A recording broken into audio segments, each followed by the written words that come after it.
ನಮಗೆ ಜ್ಞಾಪಕ ಇದ್ದ ಹಾಗೆ BJP ಫಾರ್ಮೇಷನ್ ಆದಾಗ ಸರ್ಕಲ್ಗಳಲ್ಲಿ ಟೇಬಲ್ ಹಾಕ್ಕೊಂಡು ಕೂತ್ಕೊಂಡು ಮಾಡ್ತಾ ಇದ್ವಿ.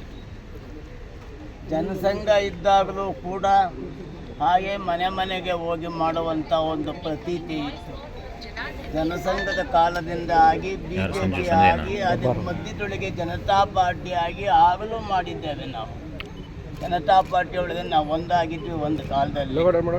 ಆಮೇಲೆ ಹೊರಗಡೆ ಬಂದ ಮೇಲೆ ಸರ್ಕಲ್ಗಳಲ್ಲಿ ಕೂತ್ಕೊಂಡು ಮೆಂಬರ್ಶಿಪ್ ಕ್ಯಾಂಪೇನ್ ಮಾಡಿದ್ದೀವಿ. ಇವತ್ತು ಮಾಡರ್ನೈಸ್ ಭಾಳ IT-BT ಸಂದರ್ಭ ಆಗಿ ಟೆಲಿಫೋನ್ ಮುಖಾಂತರವಾಗಿ ಕೂಡ ಆಗ್ತಾ ಇದೆ. ಇದು ಒಂದು ಒಳ್ಳೆಯ ಸೂಚನೆ. ನಮ್ಮ ದೇಶದಲ್ಲಿ ಅಟಲ್ ಬಿಹಾರಿ ವಾಜಪೇಯಿ ಅವರು ಆದಮೇಲೆ ನರೇಂದ್ರ ಮೋದಿ ಅವರು ಪ್ರಧಾನಿಯಾಗಿ ಬಂದಿರತಕ್ಕಂಥ ವಿಚಾರ ಬಹಳ ದೊಡ್ಡ ಗಹನವಾದ ವಿಚಾರ. ಬಹುಶಃ 3ನೇ ಬಾರಿಗೆ ಪ್ರಧಾನಿಯಾಗಿ 4ನೇ ಬಾರಿಗೂ ಕೂಡ ಪ್ರಧಾನಿ ಆಗುತ್ತೇನೆ ಅನ್ನುವಂಥ ಹುಮ್ಮಸ್ಸನ್ನು ಅವರು ಇವತ್ತು ಈಗಾಗಲೇ ಹೇಳಿದ್ದಾರೆ.